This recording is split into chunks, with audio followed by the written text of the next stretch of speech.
folks, so I wanted to talk to you today about general fitness, and I did a small poll on what your thoughts of general fitness was and what it meant to you. So general fitness can mean different things to different people. It depends actually on what you want to achieve.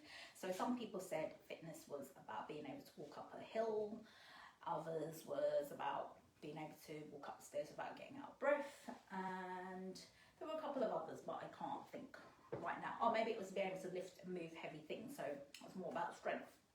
So when we talk about general fitness, really, for people who have got to midlife and beyond, it's important that your general fitness plan consists of the following. So you need things that keep and maintain your range of motion, so it improves your flexibility and your ability to move, so your mobility is very important. Your strength is very important because you want to be able to maintain your lean muscle mass. And thirdly, your aerobic endurance. So you want to have a strong heart and lungs. You want to be able to do things without getting out of breath, so you want to maintain that endurance. So in terms of creating a workout routine, it should consist of those three elements. And unless you're training for something specific, so unless you really want to work on something really particular, so for example, if you were feeling particularly weak and you wanted to improve your strength, then you would focus specifically on lifting heavy items, and maybe it might be that you need to improve joint strength. So that would be really focused. But we're going to talk more generally today. So I'm going to talk about how you can use one particular exercise in lots of different ways to achieve those three aims of improving your flexibility and range of motion, so basically how you move, improving your strength, and also improving your aerobic endurance. So exercises can be changed in terms of their intensity. So for some people,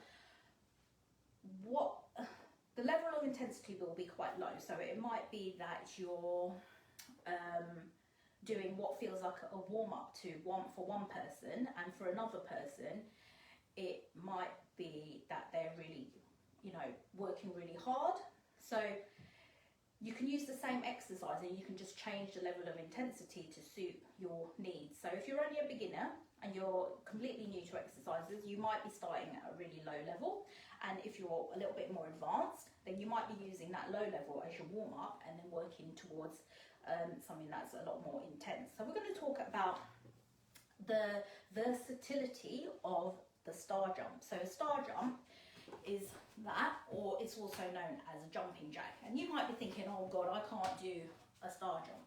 But anyone can do a version of a star jump. So the lowest and most basic level, so a level 1 star jump, is where you take your arms out to the side, or actually you would even go halfway, and you tap your foot to the side. So this is really good for improving your range of motion in your shoulders and in your hips.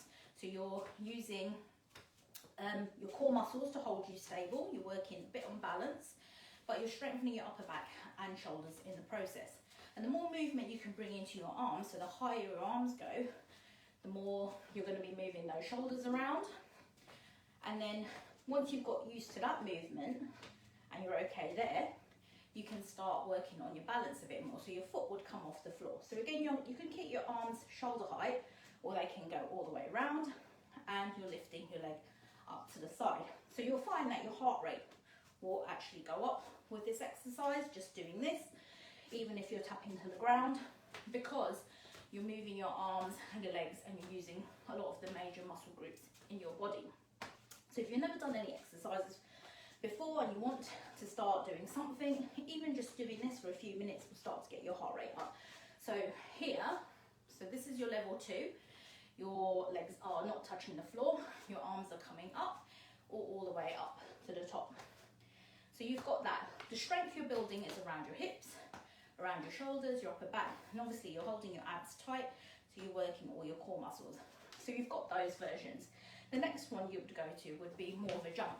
So you could incorporate your jumps, build in a few jumps, and then add in these half ones or the taps. So if you couldn't do the full jacks for the whole duration, you'd bring it back down to those 1 and 2, level 1 and 2. You could mix them up. Now, there are further things that you can do to make it harder still.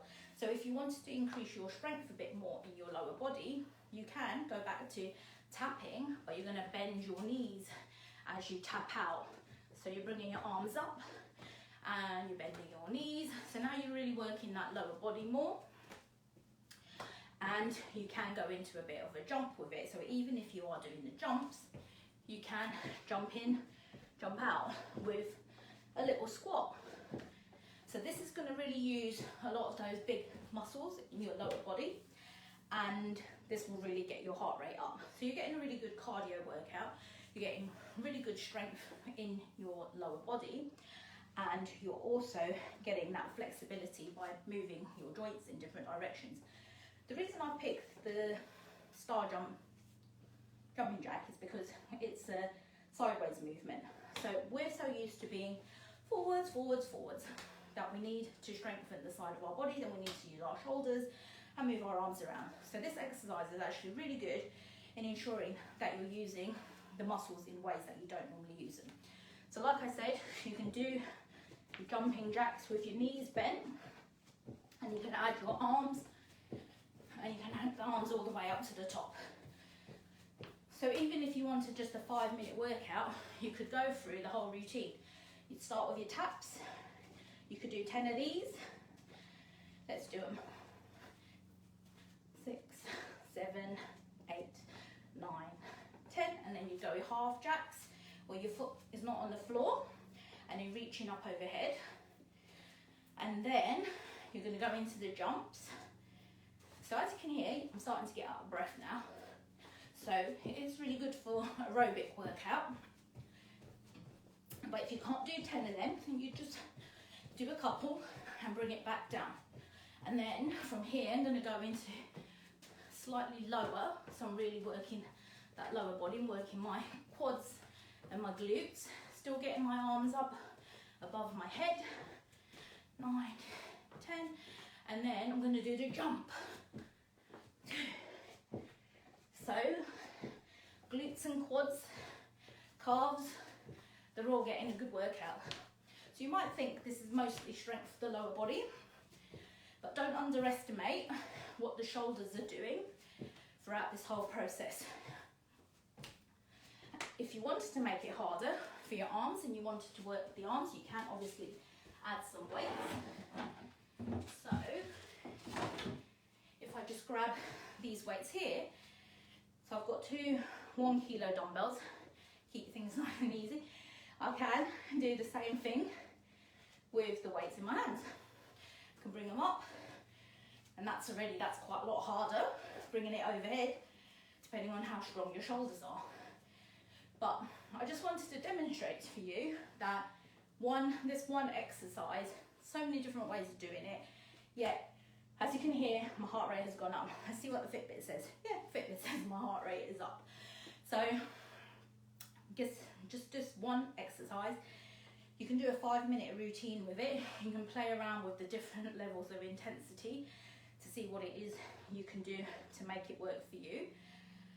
And that's a really good way to start. And then later on this week, I'm going to show you some other different exercises using your upper body, and then so maybe I'm going to do press-ups and pulls, and then your lower body, your squats and lunges specifically, to build strength in those areas. If your goal is specifically to help you improve your ability to lift heavy items, then really the only way to train for that is to start lifting heavy items.